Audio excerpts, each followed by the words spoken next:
Gather, veterans. It's time to join the fight. The long war begins. For 10,000 years, Cadia has stood firm against the horrors spewed forth by the Eye of Terror. There are no records of how many valiant souls have fallen defending the fortress worlds of the Cadian Gate, but by their sacrifice, the tide of horror stemmed. But there is no sacrifice big enough to stop what is coming. Abaddon has unleashed the full might of his 13th Black Crusade, and little hope remains. On Cadia itself, Urskar Creed and manifold Imperial forces mount a desperate defense, and they are soon to be joined by the strangest and most powerful of allies. Their arrival spurns a chain of events that will change things forever. The pylons will fall, the eye will open, and a storm will come. This is The Long War. I'm Robbie B, and joining me once again are my partners in crime, Kenny Boucher and Mike Haspel. What's up, guys? Yo, dog, great to be here. Happy to be here. It's nice getting back in a groove, actually. So we're about to get some new 40Ks in 2017. Wait, where's Juice? We can't start without Juice. Juice. Well, we have a situation. A little bit of a situation. He's holed up. He's got a back issue. We told him, obviously you're on medication, so go ahead and just start drinking, and it'll just fix itself. Yeah, I was like, Vicodin plus 3 beers always works, and he didn't do it. He's just being a bitch about it. But he didn't. He didn't hit us back, so obviously nothing bad happened. Or maybe he did. Maybe he's sitting there in front of his phone. He's like, guys, I was waiting all night. Where's the call? Where's the call? He was so happy last week because he got his new lappy, and he's like, I figured it out. I cracked the code. I got it all to work. I rule this bitch. I am the command. Yo, it's the fucking internet out here. Yo, take this down. I am the computer commander. Yep. But show goes on. I miss him. I think about him every day. He's not here with us right now.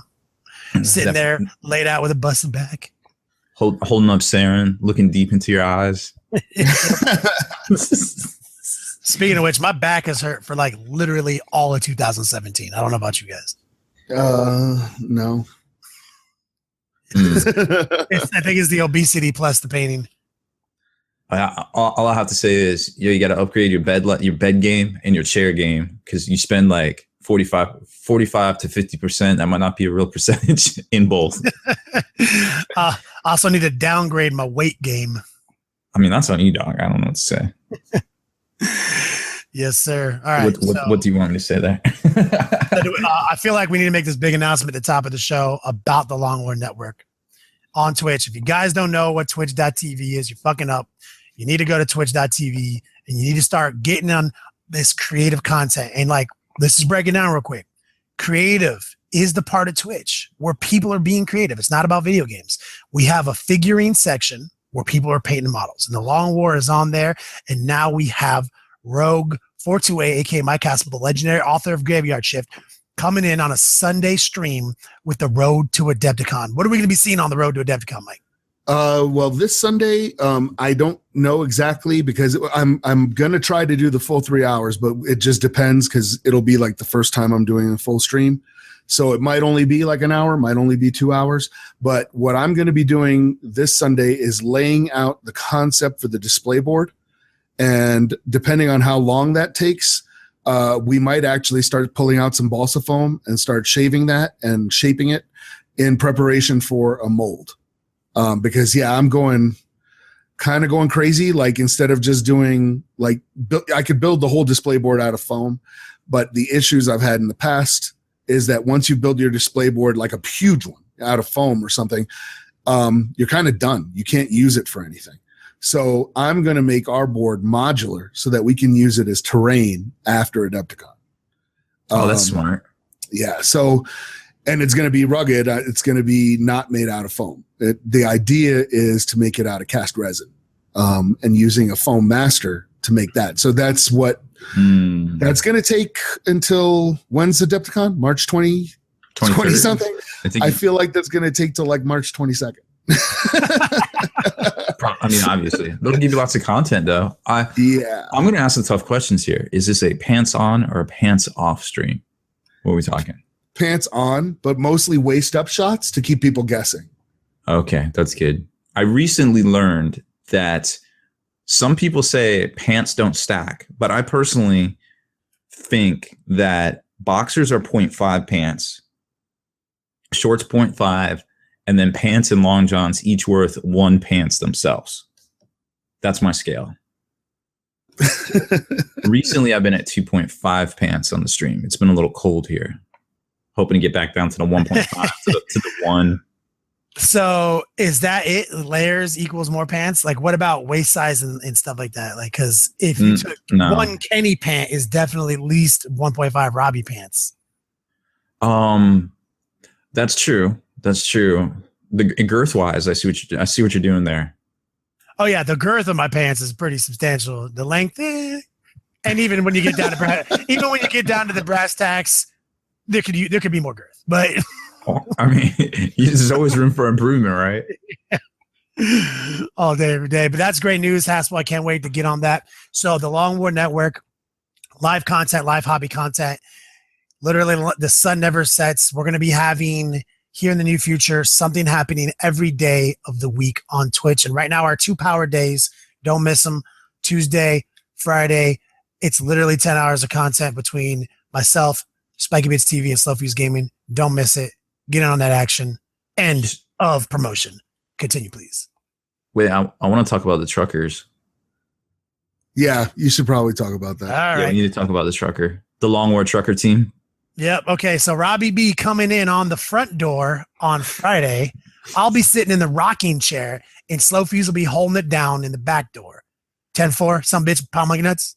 So the front door. So I'm the tractor trailer in the front, looking out for Smokey, aka the bear, aka the popo. That's what I'm doing, right? Yeah, so we're in a fuel crisis. It's the 1950s, nice or 70s, national 70s, right? Limit, 50 miles an hour, post-apocalyptic version, and where we had to just blow through toll plazas. So the Long War convoy is blown through streams left and right on Twitch. I like what you did there. And don't worry, we're gonna have all sorts of ridiculous promos on this because, we're gonna go on the price. I already spent $50 on hats. So I already bought new toothpicks, aviators, everything. So this is happening. Wow. Okay. So I'm sorry. All right. So there it is. So I feel like when you drive out, when you drive out to Adepticon, you got to tie that in. You got to get a case of Zima to Texarkana in 24 hours. Oh my God. I'm sitting over here just that was pretty good one-liner. Then you hit me with, got to get Zima to Texarkana. Spoiler alert, we're not driving through Texarkana, guys. Sorry. I know. Okay, so fine. We got to get Zima to Illinois. Chillicothe, Ohio. Does that work? We're going through there. That's happening, I think. Well, that is happening. Yes, that is happening. Do we have any content, or are we going to do another one? We'll just talk about bullshit for the next 25 minutes. And I feel that would just make that would make a lot of people salty. We'd be like, yeah, so Celestine has these new rules, but we're just going to talk about. We're not naming people here, like you said. They're not naming. Oh, are we no names. that? No okay. names. All right. I think we should do a tabletop market watch first. So there's some stuff coming out. I think so, yeah. I feel like at least 2 things. So this weekend, of course, is the triumvirate of the Imperium, the fantastic new miniatures, the $80 box set that supposedly is sold out everywhere, except for your local game store, which you might be able to get. If not, it might be a month till we see it again. So who knows? Bum, bum, bum. But that's coming out. Then we got the new Empirical Storm cards, of course, the Gathering Storm book itself for $50. So I think if you want one of each of the new releases, it comes out to $145. I want to say doesn't seem too ridiculous. Actually, a little 50% ridiculous. But next week is the start of January, where they got the re-releases of 2 of the big pimps out of the Silver Tower box set.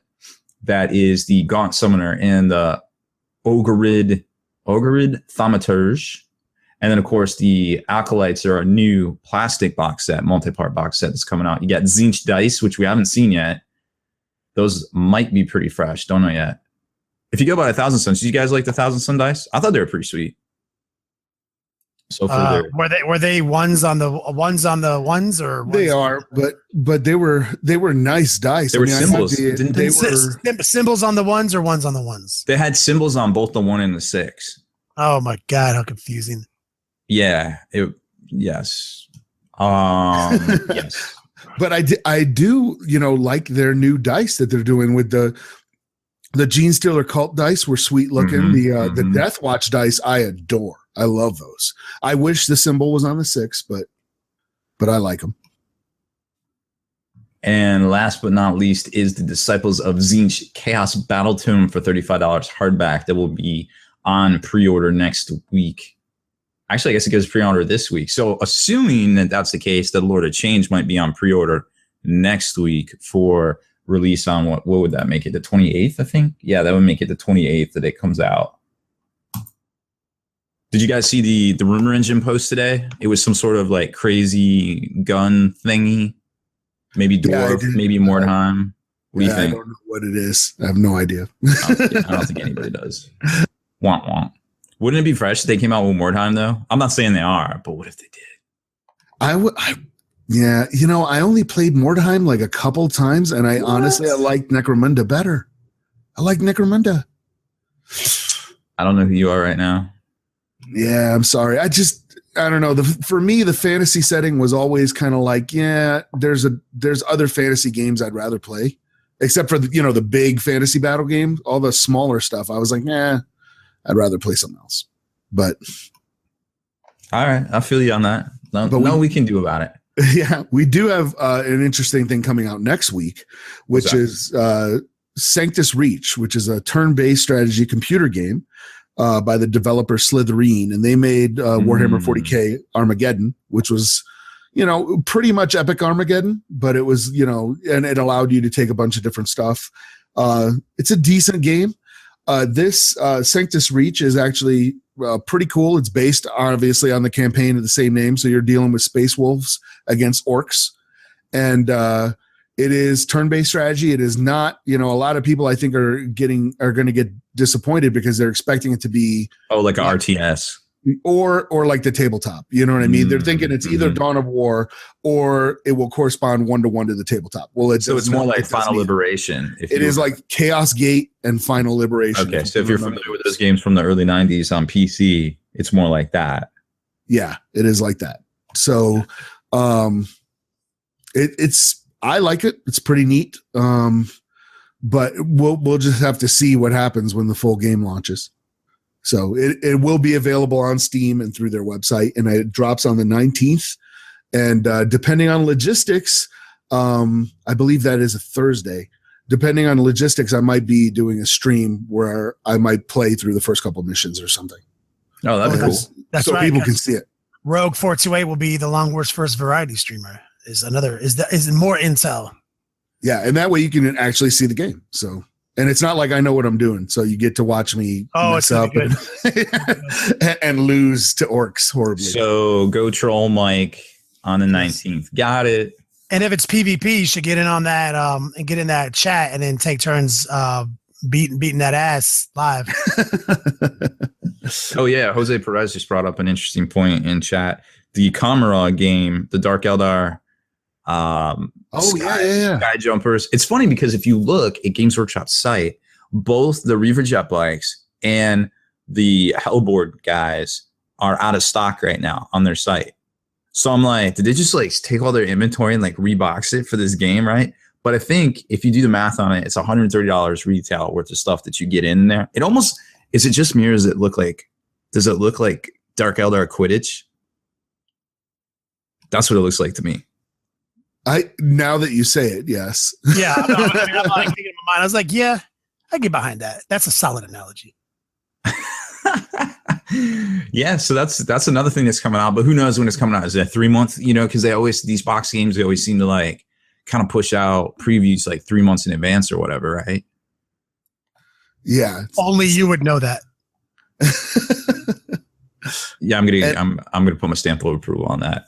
And it's some kind of racing game, isn't it, or something crazy? Something. I don't know if you score like in Quidditch or whatever. It's more of like you try to kill each other. Or maybe it's like, yeah, I don't know. But that's what it reminds me of when you see those little spires. I'm like, yo, it looks like 40K Quidditch. How do you play Quidditch? Is Quidditch like literally like keep the balls from killing children and then getting the gold one? Like, I don't get it. Is that like how it works? Is that literally like, is the whole goal of the game to get the little one, and meanwhile don't let the big ones literally murder children? Yeah, it seems that way. Yeah, I mean, solid game. I mean, obviously, it builds character. I mean, kids need to learn these days. Like, you just don't get a participation trophy for flying on your broomstick around. You got to actually work for it, you know? You got to work, not to get murdered. Yeah. Be like, this trophy means something. I didn't die. I mean, there's two ways to get murdered. I mean, obviously, these balls can murder you. And then, let's say they just clip you, and then you fall, and then you get murdered. Like, yeah, but there's like magic teachers watching. They'll keep you from getting hurt. So worst case scenario, you fall, literally break every bone in your body, and then they fix you. Yeah. I mean, that's cool. That would also build character. Yeah. Like what failure feels like. It feels like this. It feels like falling from the sky and impacting the ground and getting ate by a ball. Anyways. Yeah. So yeah, that'll be out at some point in the near future. They might put it up for pre-order this week. Who knows? Who knows? Games Workshop, you crazy. You so crazy right now. Oh, and it looks like they posted like super baller profits. Like most of the categories that mattered, they were up nearly 50%. I just rounded up. They were more like the lower 40s, but I wanted to be dramatic with it. Still positive reinforcement. So hopefully. So they're doing well. Yes. And hidden in there, and well, not really hidden, but in there in a weird place, if you might have overlooked it or missed it, they paid out £8 million in profits. Dividends, rather. That's not shabby. $8 million. That'll buy like 2-3 Forge World models. Yeah. Shauna. In New Zealand dollars, yeah. NZD. In Australia. Yeah, in Australia and New Zealand, that'll get you like 2 Forge World models. It's definitely turning around. Like they're doing their thing. They're like, hey, this social media thing, it's like real. We should keep doing this. Like, yep, you should. Well, I feel like, yeah, that's a positive development because I mean it shows them that they've done, I mean, a lot in the right direction. They're not 100%, but no company ever is. You know what I mean? But it rewards them for taking a chance in a new direction because they were so risk averse before with avoiding really the internet, not just social media, but I mean, I feel like if they didn't have to have a web store, they wouldn't have one before. It just seemed that way. And now, they've fully engaged, they're in everything, and now they're getting rewarded for it. So hopefully they double down on that and we get even more G-Dub. That's a good thing in my book, More better G-Dub. So yeah. Moving along, moving forward, we'll see what happens at LVO with their coverage and what all the media guys got going on there, and all the crazy new releases, Lord of Change and Chaos Zinch. So it's an exciting time. Definitely is. The whole, what did they call it? They didn't call it the end times. They called the what did he say in that White Dwarf? It was like I would know if I had gotten mine. Oh, I think it wasn't the end times. I want to say time of ending, but I know that's wrong too. Too soon. Zinger. So anyways, I hear we got some rules for not only the new characters, but also the detachments and the formations out of the new book. Time of ending. Okay, he did say it. Evan Veldike came in. Seriously, the time of ending? So they've been like, hey guys, don't worry, it's not the end times from Age of Sigmar. It's the time of ending for the time. It's totally different. Totally different. Okay. All right. I see how it is. I'll bite. I mean, what else am I going to do? Not bite? Come on. Yeah. Come on. So we got the Triumvirate. Celestine, 200 points. What do you guys think? Is she worth it? I almost feel she should be another 100 points. Wow. I would come in just with a slight disagreement on that, because I am of the belief that all rules have to be exciting in order to be cool. And the way right now we create exciting rules is by points, because you've had to up the ante with like what things do to be competitive these days. So the only way to create spice is by giving us things for free. For example, the Eldar Codex has built-in free. Like they don't have like war convocation. You get this free shit spelled out for you. They just have a fucking codex-wide discount on all their units. That's how they create that spice. You know, I would have said the chapter master, a White Scars chapter master, fully loaded out stallion amounts to world style. Should be 300 points. You know what I mean? For what he does. Yeah, I'm just kind of comparing her. The reason I came to that number was just like Logan Grimnar and Drago, you know, which are Lords of War, albeit. But when we start getting into these rules, she has better rules than both those characters. She's got the same thing that holds her back. That's always held her back, and that's she's AP3, which means like it doesn't matter how many turns of a game you have, she's not going to get through 10 Terminators, you know. But she's not even get through anything with 2 up saves, pretty much. But the 5 wounds plus her stupid little Gemini or whatever they are, the Gemini twins, or the Yin Yang twins. Yin Yang twins. She is a tar pit. She's a tar pit because obviously she has the same I get back up on a leadership role, act of faith. So she's a tar pit. She's a 3 model tar pit for 200 points. That is exciting and that's spicy. She can go through infinity space marines like all day. She's still going to cut down space marines until the end of time. You don't have enough space marines for her not to kill. She can kill an armor 10, armor 11, even armor 12 vehicle, practically guaranteed every combat phase because now she has armor bane. So she is, I mean, after you move her forward ambitiously, and then she might fall down and get right back up, she literally can kill something every turn of the game. I mean, she is a serious, so I can see where maybe, you know, more points equal better, but she still is got one role. And that's I kill things with 3 up armor saves and I can kill vehicles up to armor 12. Slash hold them down, / bounce out. Yeah. But she can run into a unit of literally infinity, you know, guardsmen, you know, like and sit there all day, you know, like and then jump out when she needs to. Right. It's like I almost want to call her Scary Terry because it's like you can run, but you can't hide. And what? And so if you play her, potential 24-inch threat range. If you play her the same way that you were playing her anyway, because like we like to put her into a Death Star with a bunch of Thunderwolves and shit, and some Wolfguard battle leaders and shit like that, and we like to throw the War Priest in there from with the litanies of faith, so all the exploits. She used to just be, I'm the hit and run element. I add 6 potentially extra wounds of a 2 up armor save. And I can break off and maybe deal with a Space Marine threat. That's what she used to do. She was a really good purchase, great tax to get the litanies of faith, and brought that hit and run.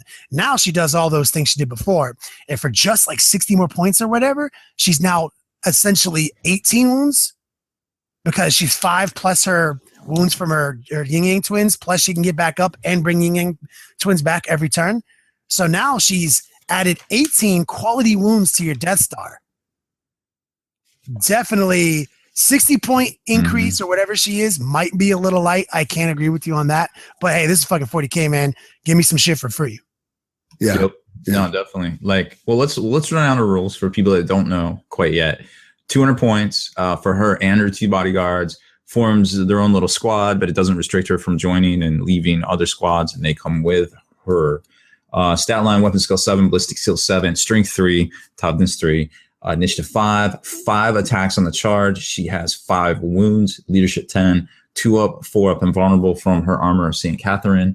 The Gemini Yin Yang twins, weapon skill 5, ballistic skill 4, strength 3, toughness 3, wounds 2, initiative 4, attacks 2, leadership 10, 3 up save, and they also have power weapons, all jump infantry. So all these rules that come along with that. They got frag and crack. They got bolt pistols. Of course, she has adamantite will, fearless, hit and run, saintly blessings, which we're going to talk about. Celestine has eternal warrior and independent character, etc., etc. Now, they have that special rule where they are the bodyguards, so you have to allocate everything straight to them before you get into her, and then she always brings one back. She gets back on the same way she did before, right? If she dies, you put a marker down. Yeah, it's an act. Yeah, it's an act of faith. Yep. So it's I think. You just take a leadership check, and then she comes back, and you can't. I just want to cover this because since I play Celestine, I've had people try to do this to me where when you put the marker down where she dies, they'll park a rhino on it or something to go, oh, she can't come back. She can always come back. She just needs to be as close to that marker as she can. It's supposed to be 1 inch away from the marker, but if she can't, then it's as close as possible. If the word's the same, then it's basically it's the same thing with, remember old Jessica Thon? Mm-hmm. Yeah, that exactly. used to be. There's even an exploit there, where if you have vehicles, you can actually slingshot her forward a few inches, because you can park. You can put her exactly where you want, right? And I mean, right. And so at the beginning of your turn, you commence an act of faith. Is that the way that works? Yeah, it's at the at the beginning of your turn, or is it during your movement phase? Let me look here. I think it's at the beginning of the turn. Jessica Thons was during his movement phase, so that's how I was able to do the exploit. I don't know if I can do it with St. Celestine then, because you'd have to be able to move a rhino first, then bring it says at the start of your next turn. So she doesn't have a slingshot exploit, which is okay, cool. She doesn't need one because she has no other restrictions. She gets back up, she moves, she charges, nothing fucking changed. She's Eternal Warrior, fucking 9 wounds to go through her unit before she even falls. Then she gets back up. They got 9 more wounds. I mean, unless you fail a leadership check, which would suck. Yeah, the trick is once the Gemini are gone, then she only gets one a turn. One back a turn. Right. So it takes 2 turns. So it would take 2 turns for her to get fully back up to speed, which I feel like any smart player is not going to let that happen. But then again, you got to keep shooting her. I mean, what can you do? And if you're shooting her, what aren't you shooting at? She still has an Iron Halo or whatever, right? She's a 2-up, 4-up. Yeah, it's the armor of St. Catherine. Yeah, that gives her that. It's not it's an Iron Halo, but fluff wise, it's not. I mean, remember, she can join other squads. She can she's not just running around the board by herself, even with the bodyguard. But she is a Voltron element to a Death Star. Mm-hmm. She was before, and now she's 10 times better and something I got hung up on was Armor Bane. Armor Bane has doubled her role on the battlefield as a Voltron element to your Death Star. Haspel tells me stories of how, like, I break off Celestine, move my Thunderwolves, I do the Kansas City Shuffle on somebody, everyone's looking left, I go right, and say Celestine's over here, and they're like, what are you gonna do with her? I was like, I'm gonna take out a unit of Space Marines every turn for the rest of the game until you kill her. Yep. Kill her twice. Basically, now, how people make these little 5-man unit of Space Marines to lock them down an objective? Yeah, they're just done. They're done in one turn. Yeah, every time, man. And so that used to be like her Voltron role. Like, she can Voltron out, and that's about the limit of what she can do. Okay, back before, she was not Eternal Warrior. She only had 3 wounds. She failed her first save with a scatter laser. She was dead. That does not matter anymore. She's more. I mean, 6. So I guess 6 was her outside before, 6 wounds. Now she's potentially 18 wounds. So she's 3 times more difficult to kill. Yeah. Plus immune to all strength 6 weapons. So I'm going to add a 50% on top of that. So I'm going to say she's 3.5 to 4 times more difficult to kill. Mm-hmm. Like, more defense than ever before. But now, when you Voltron her out of a Death Star, and Death Star is a very viable way to play 40K, now she has 2 things she can do. She can go eat up those dumbass little Space Marine squads and all the vehicles up to very reliably in 1 turn up to armor 12. So, like, all the rhinos too, because before, coming in with, coming in with 6 attacks at strength 5 and a rhino does not guarantee destroyed rhino. No, not at all. But now strength 5 Armor Bane does. Armor Bane does it. And plus, remember too, her Ardent Blade is a template flamer, heavy flamer. So she's always had that cool little tech, which I love. I love that they kept that in there just because. I knew that. But what I love too is, like, if you knew it. She can crush out dreadnoughts. She can crush out every vehicle that's armor 11 to 12 on the rear. I mean, like, she has got twice the offense capability, and she has a fake ass orbital bombardment too, which I don't think it's going to kill anything, but it does get people all nervous about their spacing constantly, and it gets people fucking. Well, it is strength 8, so people are always like, "Oh, I don't want to get doubled out," but it's AP3, so it's it could do some work. But you're right, it could give you spacing issues for sure. Yeah. It was funny, as PSI 915 says, funny because he plays AOS and he's like, 6 wounds, is that a lot? And because obviously AOS has got more wounds, but remember, AOS has no toughness and everything modifies armor. So she potentially has 18 wounds. Nothing stops her from having 2-up save unless it's AP2. And she's then basically a 20 person blob in AOS. And then nothing stops her 4+ invulnerable. Like she's 18 wounds, always has a 4-up to fall back on, and 90% of the time is a 2-up save. Like it is ridiculous. Like it is so much more difficult to deal with. Yeah, I feel like when they gave her Eternal Warrior, it's just like, holy cow. You know what I mean? Yep. Plus, that's not even all. We haven't even finished all. No, we haven't even finished. She's got the Saintly Blessing special rule, which gives a 12-inch buff to friendly non-vehicle armies of the Imperium units as a start of each of your turns. You can only use each buff once per game, and the effects are based on their battlefield role. Like so this is just like so everyone's getting a rule like this now. We got Space Marines got their doctrines. Every formation's got something cool, and this is very doctrine-esque because this is like tactical doctrine does this for tactical Marines, and then this weaker version for everyone else. She basically has her own, faith-based tactical doctrines that she gets depending on what you are. The battlefield roles, yeah. Right. And so for HQ, they get Zealot until the start of the next turn, which is fantastic. And which is awesome because I think Zealot says as long as one model in the unit has Zealot, they benefit. So basically, you turn on all Zealot for all units within 12 inches that have at least one HQ in them. Like bananas. That's sick.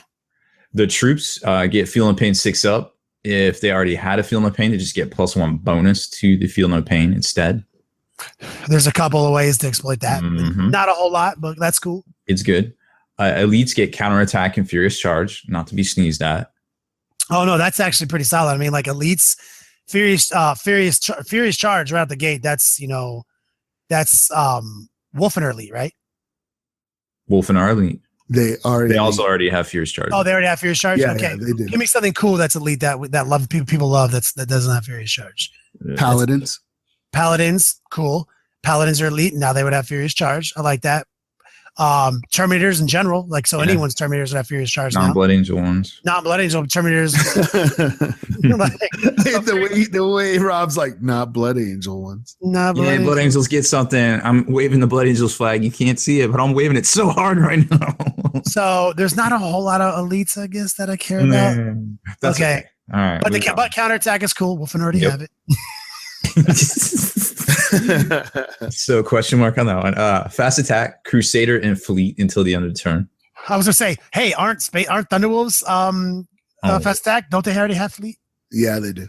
But Crusader, I love Crusader because I think Crusaders roll an extra dice. Well, I'm also thinking, Seraphim. You know what I mean? So you just definitely makes the busted ass, tiny, weak sisters a lot better. Oh yeah. I mean, because any of these things, get some serious buffs now. You know what I mean? From her. I like this one. I'm a fan of this one. Mark me down. Rob's a fan. Heavy support gets relentless until the start of the next turn. That is a good one. I like that. That is a good one. That's great on all those. I mean, every fucking Gladiator Strike Force, so there's stupid, grab everything. Like heavy weapons everywhere. See, obviously, I mean, that is a solid one. That is, I can see that playing out well. But still, these are more for the sisters now. I'm seeing it because sisters have, all sorts of little units that would really benefit from this. So, I mean, that's for freezies, homie. And here's don't get caught slipping on this one. This is my favorite part. I think the Zealot one's my favorite because Zealot does so many things. So first off, an HQ, grant Zealots. That means the whole unit has it. That means the whole unit gets to reroll all miss hits in the first round of close combat. That also means they're fearless. So that is a very exploitable rule for a lot of armies of the Imperium right now who don't have and they should know no fear. And and actually, let's say you're in the process of fleeing, and you have an ability to get back in the fight because you say so she gets to do this at the beginning of her turn. Beginning of her turn, she picks. Yeah, she goes, "Bow, we got someone Zealot. Okay, that unit's falling back. HQ, link up with them. They're all fearless now. Let's move over here." If you have and should know no fear, it's automatic, right? Or let's say, I cannot lose this combat over here, right? That cannot break. These guys are in this combat. They're down on their luck. Boom, they're fearless now. They can't break. There's an offense and a defense that most armies can benefit from that battlefield role, the HQ one. And with being clever, a little bit of cleverness, boom, exploitive. Mm-hmm. Plus, there's one that may or may not come into play on a lot of times, but it could definitely beef up some super badass characters. Lord of War gets It Will Not Die for the rest of the game. rest of the game. For the rest of the game, cool. That's about what it's worth. It Will Not Die is goddamn barely worth anything. But I mean, Drago will not die. Come on. No, I mean for the rest of the game, that makes that one cool. Like I'm like, oh shit. I mean, that's the first one you do. You do that turn 1. You're just like, yep. Bubble. Got it. Now, something that's actually could possibly be better is any army that contains Celestine or is from a Wrathful Crusade formation or the Castellans of the Imperium detachment, which are the two in there, lets characters take items from the new Ecclesiarchy relics list. And supposedly, the following relics are included in this list. A 35-point Eternal Warrior relic. Okay, that seems okay. right. So yeah, that's about right. So now there's a relic that so you're saying anyone that has her in the army now has access to this? Supposedly by this wording. Yep. So does this though replace your relic list in your codex? Do not know. Because I mean, what is the wording on? Is this a rumor sentence or is this like? Do we have something a little bit more? This is rumor. This is transcribed, no pictures. Okay, because a lot of the times, like, for example, all the Traitors Legion stuff says like, you could use this. You can use this one or the one in your book.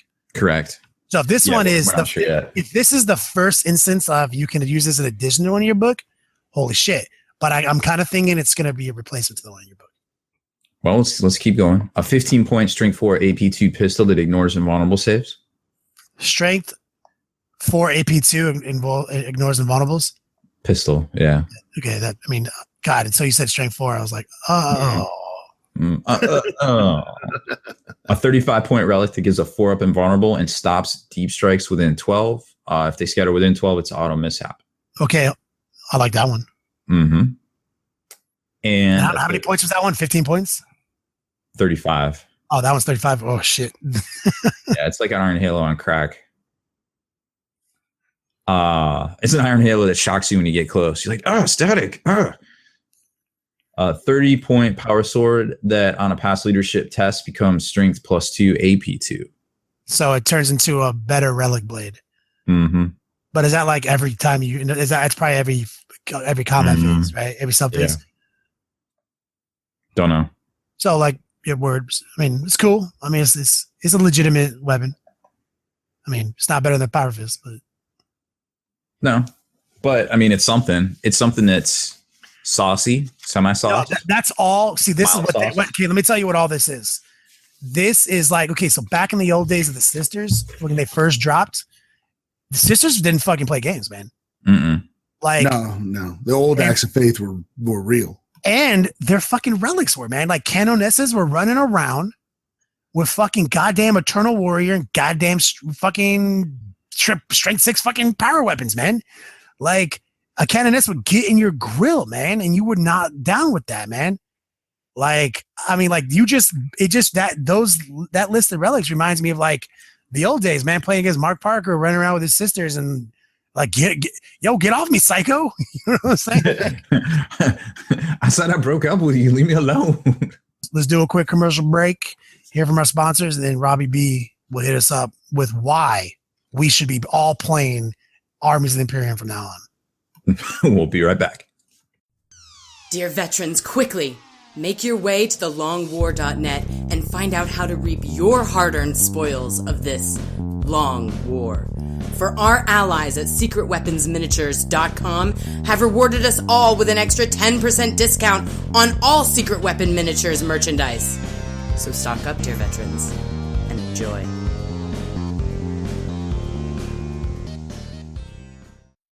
ElrixHobbies.com is your exclusive portal to upgrading your hobby. When you sign up at thelongwar.net, you gain an instant promotional discount good for 10% off at Elric's Hobbies. ElrixHobbies.com. Dear veterans, quickly, make your way to thelongwar.net and find out how to reap your hard-earned spoils of this long war. For our allies at dicehead.com have rewarded us all with an extra 6% discount on all dicehead.com merchandise. So stock up, dear veterans, and enjoy. And we're back. So we've got the new AdMech. Before we get into that, though, because you were talking about I broke up or whatever. During the webcast. Yeah, during the webcast, I talked about this, and I feel I have to mention it for all of us sisters players out there. One of the rules for all these characters actually is that they can be taken as an HQ choice for any army of the Imperium. So I made a comment about like, it's like you had a crush on this girl for the longest time, and now you're finally dating her. And the trick is, so is everyone else. I think Celestine's going to be everywhere. It's going to be 5th edition Grey Knights all over again. There's a meme. There was a meme I saw on Facebook today. It was like, guy goes into a bar with a Cult Knights and 11 loaded down. He's like, I got 7 in the clip, 1 in the chamber.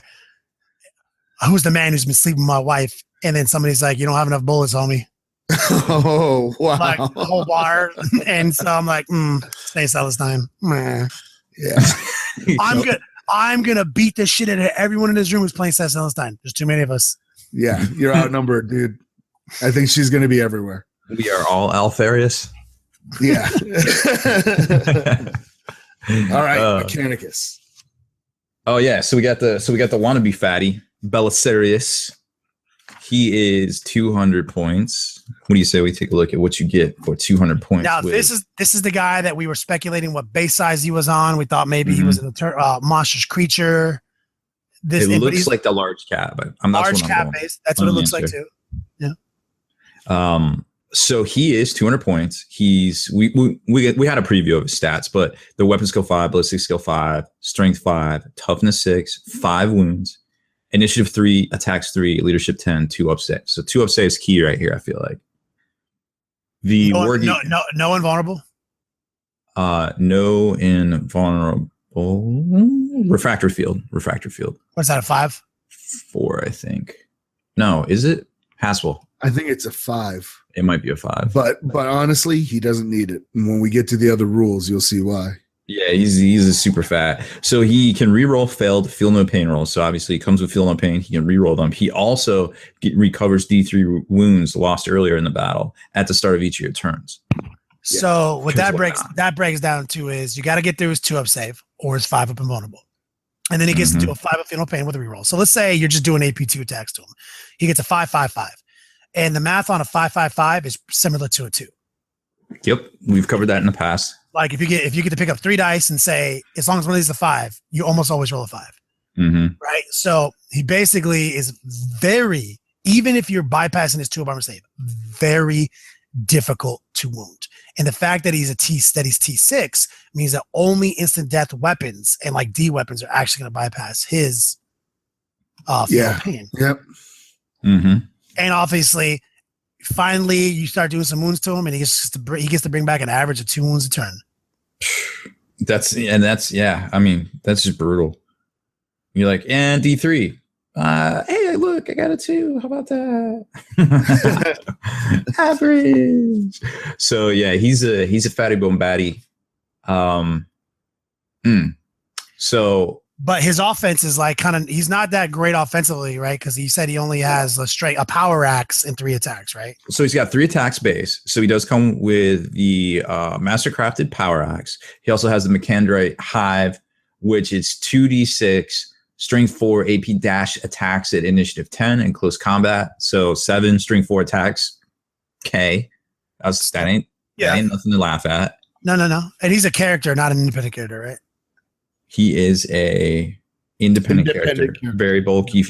Yes. Word. He's exactly. Word. Yes. Word. It's a solid dude. What else is important? Super melting gun, you said too?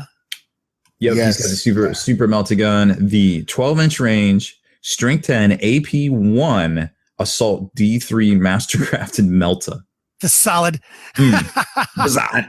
That guy is like Pizzone. You have to call fucking Pizza Hut order number 3 Pizzone every time you get a fucking tank within fucking 12. Oh, and he has a data spike too. So what's that? 3? No, 6. I forget. How many attacks is like, data spike? Yeah, data spike is almost has never killed anybody in the history ever, but it's annoying. It's more strength 4 attacks. Just stack them. It's like one of those things that Juice talks about. He's like, oh, 6+ invulnerable is like is basically wasting 12 minutes of a game of 40K for nothing. Yeah, it's like that's what data spikes have done collectively to me.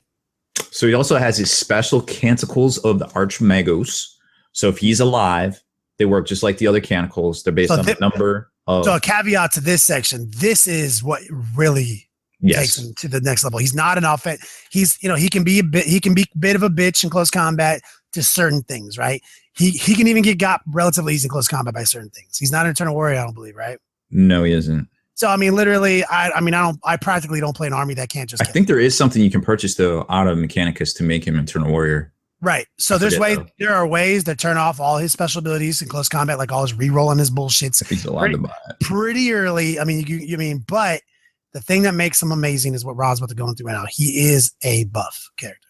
Yes. So Canticles and Archmagos. Evan Baldock says he also has Haywire. So he's the harness has Haywire. So does that mean all his close combat attacks have Haywire, or he has a single Haywire attack? The Macandrite Hive is, I believe it's Haywire, just special rule. Yeah, it gives his attacks Haywire. No. That's his other thing. His Arc Scourge. Arc Scourge. Yep, it's range, strength +1, AP 4 close combat, Haywire, mastercrafted attack. So he has a single Haywire attack in close combat. Yes. That's not bad. I mean, it's mastercrafted, so it also lets you re-roll the Haywire chart.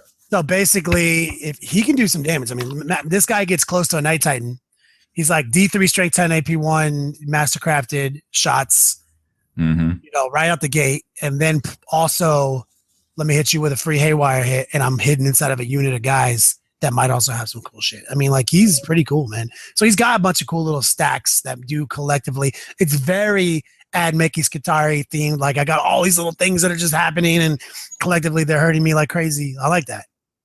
And then he's got, so talking back into Canticles, and I wanted to look this up in the actual, where is it? Forces of the Mechanicus, the Canticles of the Omnissiah.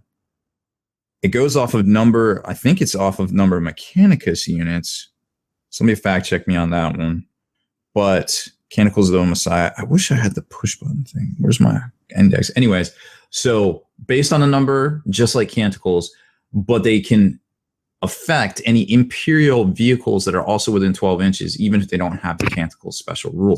So the scale in which you determine which aura effect you have is based on how many of these. I think that's based on how many Mechanicum units you have. And then the aura of effect works on all friendly army models, all friendly Imperium models. Pretty much, yeah. Okay, cool. Seems good. So the special abilities are Harmony of Metallurgy. So you get It Will Not Die. 4 to 7 units, you get It Will Not Die. That's you roll twice instead of one time. You roll 3 times for It Will Not Die instead of one time. So remember, you could theoretically, if you roll a bunch of 5s, I guess, gain back 3 wounds? Question mark. Are they saying you get 3 It Will Not Die? It Will Not Die rolls. Yeah. Nice. I'm trying to find my index. How do I get to the index? I don't know. Only you would know. You're killing me. Anyways, doesn't matter. Word of Neutralization. You get Ballistic Skill +1, Ballistic Skill +2, or Ballistic Skill +3. And Warhammer the Machine God, 6 up invulnerable, 5 up invulnerable, 8+ units. You get a 4 up invulnerable save. And that's obviously a really powerful one. That one. 12-inch bubble of all the vehicles around me have 4 invulnerable. Seems like that could be pretty awesome. That's definitely good. There's almost nothing that's not good on. I mean, that's just good. Yeah. It's and you can take his ass in replacement of any one of the tech priest people, so he can fit right into a war convocation as the HQ. Yes, he can. I don't see why you couldn't. I'm sure he's some sort of Magos. Yeah, well, I saw, and this was like rumor text, something that said that he can replace not like any tech priest, but the tech priest Dominus, like in any formation or something like that. See, that'd be smart. Because we don't have the pictures of the actual data slates. These are just what was in the instruction manual from the kit. I mean, that's powerful. I mean, he is a very good unit. He does a lot of work for the army.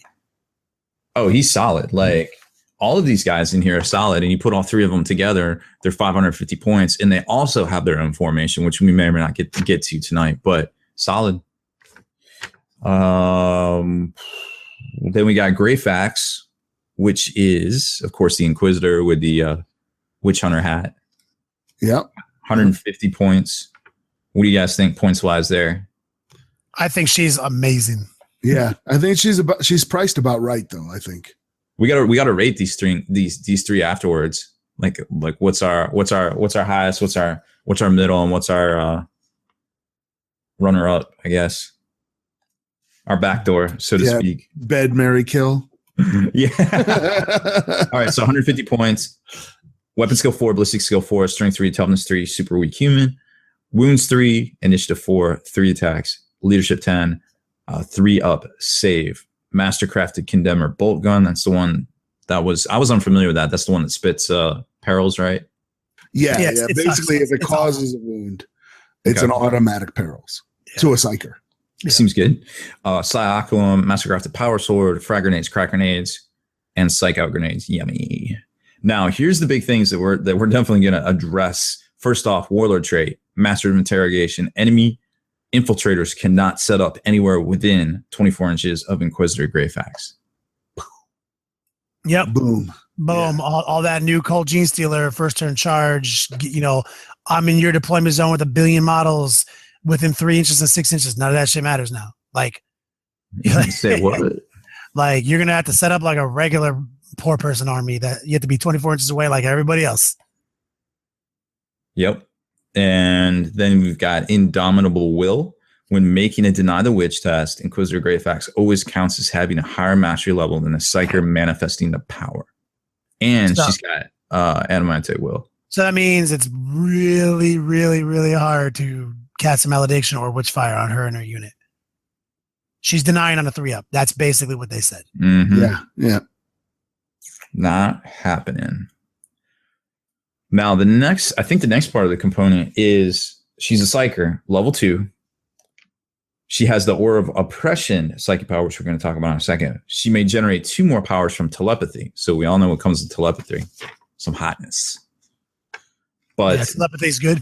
The Aura of Oppression is Warp Charge 1 or 3. And it's a malediction that targets a single non-enemy unit within 12. The unit must immediately take a pinning test.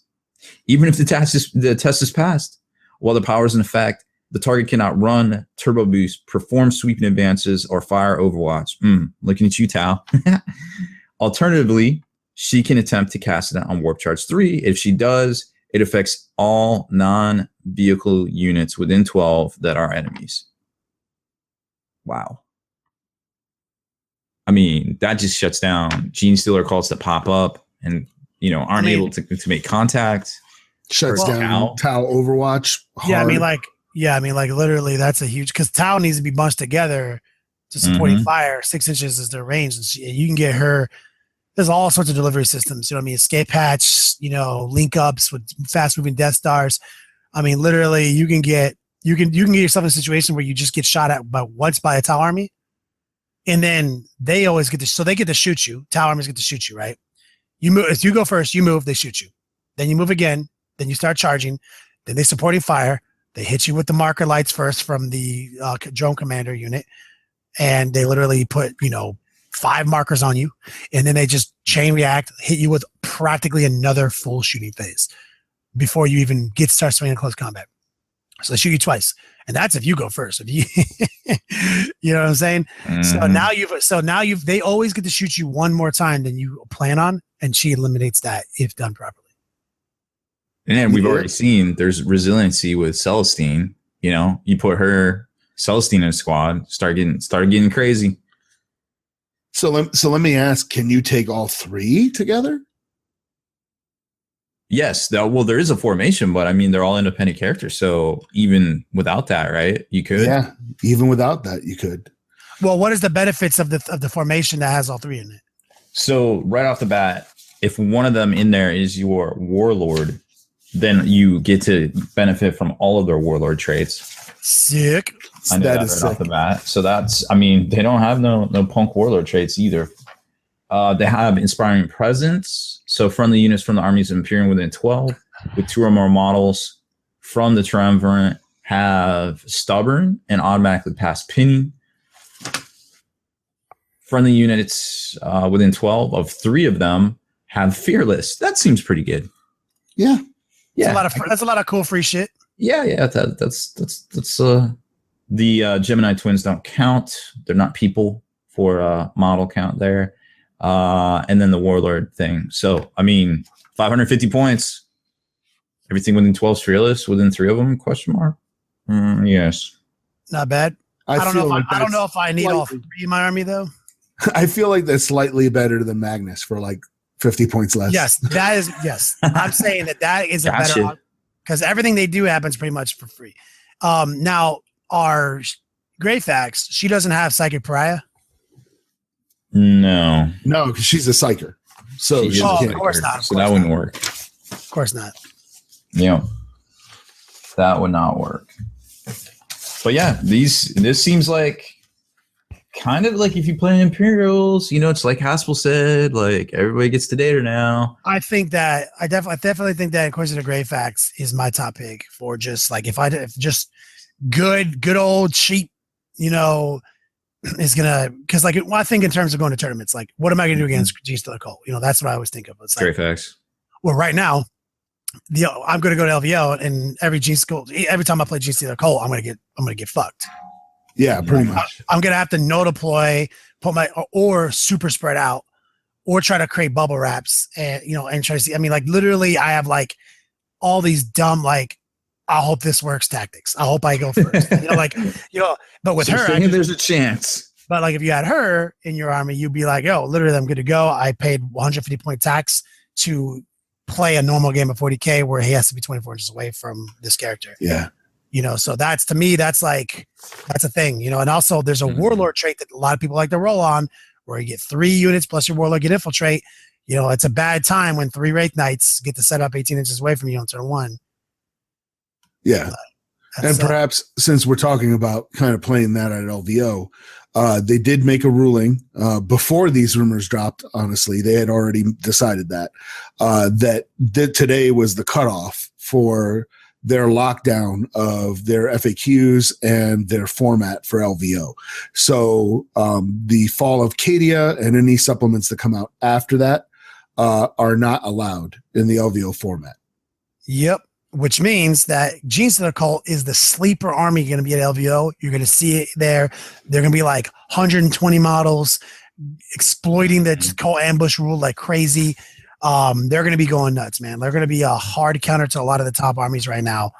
And I'm glad that we get to have this one big tournament where Gene Stealer Cult gets to pop up and do some work against some of these reigning champ style armies. But then right after LVO, we're back to, damn it, Gladia is still the best. Every Death Star is still the best, So who's your rocking chair? Oh, I'm going to put say Celestine in the back door and the Super Dominus in the rocking chair. Super Dominus, nice. Just because, as much as I like say Celestine, I think she's a beast. I like buffs and combos. That's the way I play 40K. So like.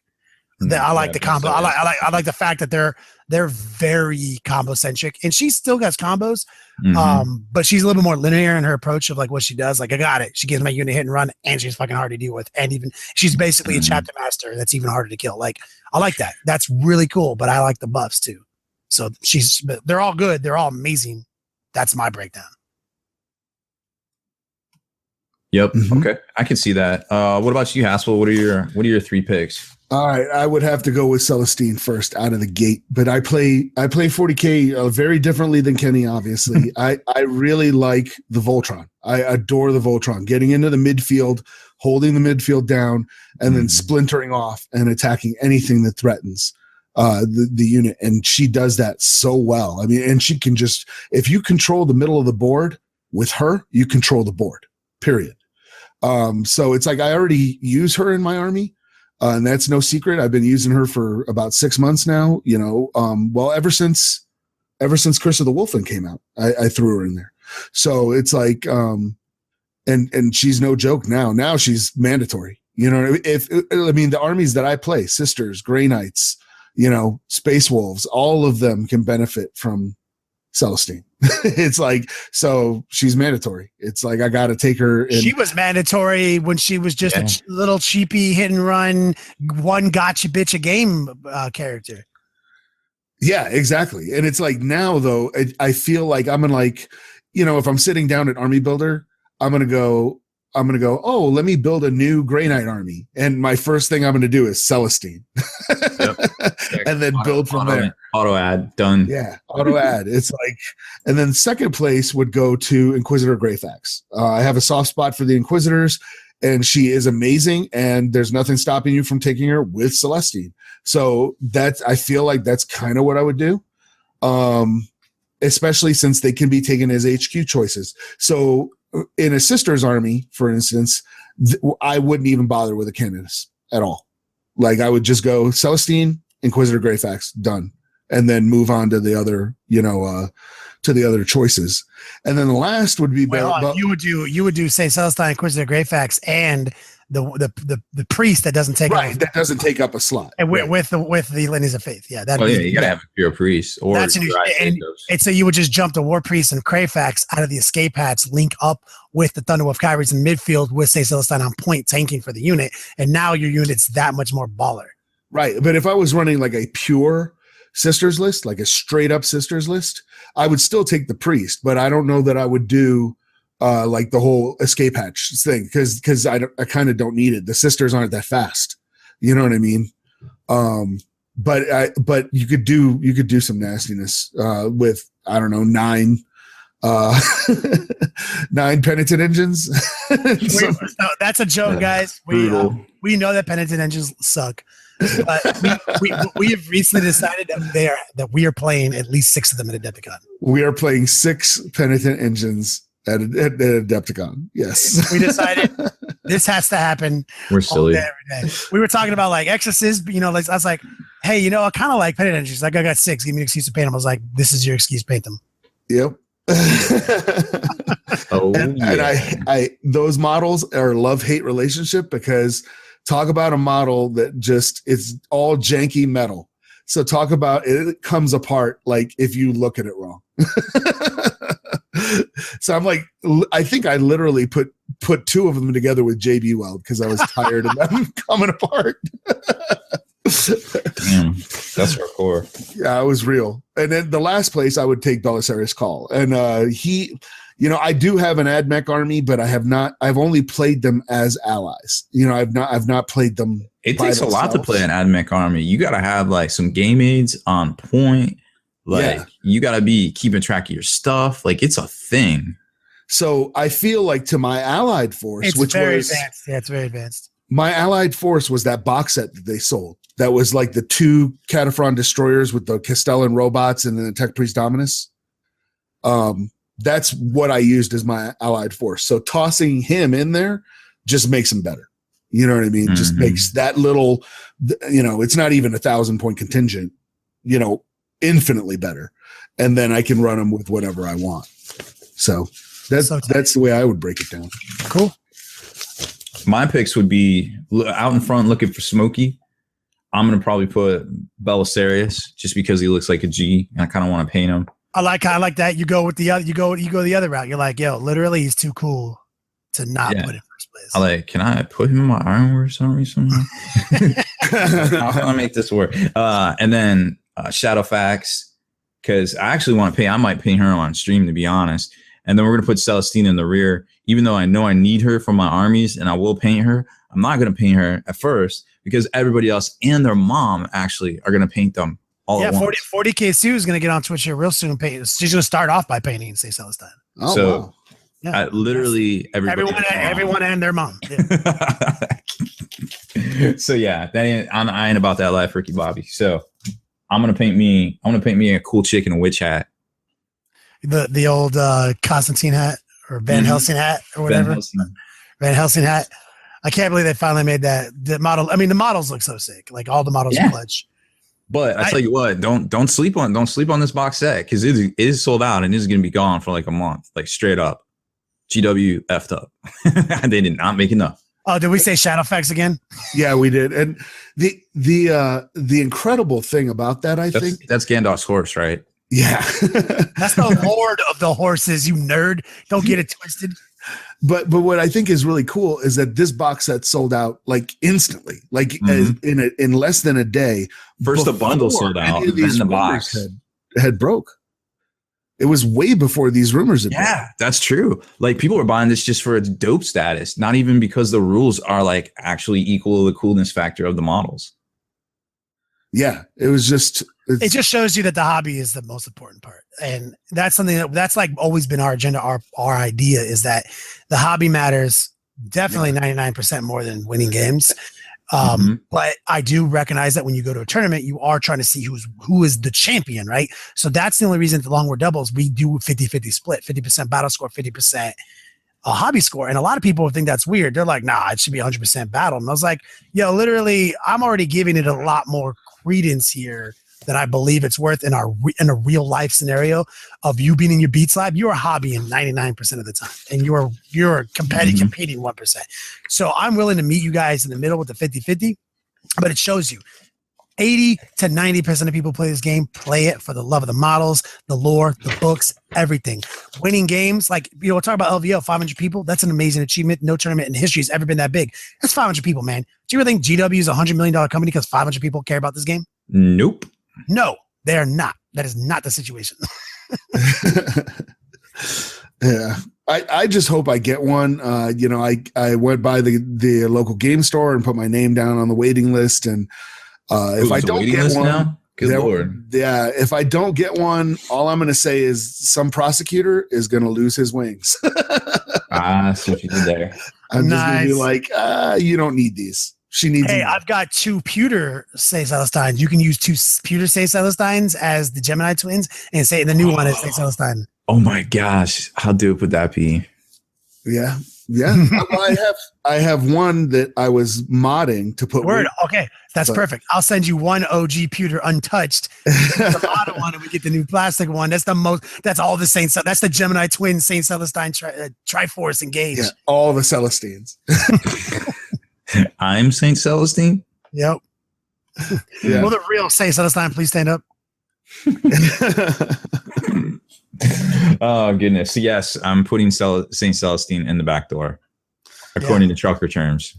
And this is strictly trucker lingo. I mean, I don't make the rules, just follow them. We're truck drivers now. We are leading the Long War convoy on live stream. What was it to bump the dock? That's to pick up a load? To dump the load. To leave the load, to release the load even. So when you bump the dock, you release? Yeah, so when we host each other and we raid each other from now on, we're bumping docks. We're bumping docks. Yeah. Oh, word. Take the load. And this is all trucker lingo, so yeah, I'm not talking about anything else. Literally, me and Rob are on the phone for like 25 minutes, and I'm on Trucker Wiki. Like, this is, what are the best terms, go-to terms? And I was like, besides the front door, back door, rocking chair, I was like, we got a new one, bump the dock. That's our new shit. Bump the dock. Warboy says we need some lot lizards. Those are called baby dolls. We found that out too. Yep. Right? It wasn't it baby dolls? Were like the girls. Baby dolls. That was like the first one. I was like, nice. We're doing this. This is happening. Yeah, we're gonna go all in. We're gonna go all in on this for at least a couple weeks. Like, oh yeah, you know how we do. We get pretty obsessed about things. This is gonna be like the road to Adepticon, 40K trucker style. I said dog one time in a podcast 4 years ago, and now I can't stop saying it. Like, I mean, it's just, this is what happens. I was trying to think of a time that we did something like this and it didn't stick, and I was like, no, never in the history. First time ever Juice comes on the show, I was like, Juice, you need a catchphrase. Or the first battle report, when Juice was finally gonna host the battle reports as we were building up the YouTube channel, it was always me hosting them, and then I turned it over. The first episode when I turned it over, finally the host of the Long War is here. And for 5 seconds before we went live, I was like, Juice, I know you've been busy. but you need a catchphrase, you need something, you need some kind of language, some kind of lingo. He's like, damn, I forgot to think about that. Hold on. All right, I got it. That's how long it took.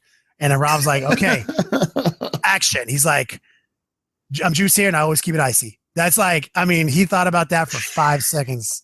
And now it is all I think I even said, I was like, oh, damn, that's good. I was like, can we cut? Yeah. Juice. Oh my God. We got to keep rolling. Like, Oh my God. It was brilliant. oh my gosh. So good. Oh, they grow up so fast. Yep. All right, let's get out of here, guys. Haspel, I know you're there. Take us out.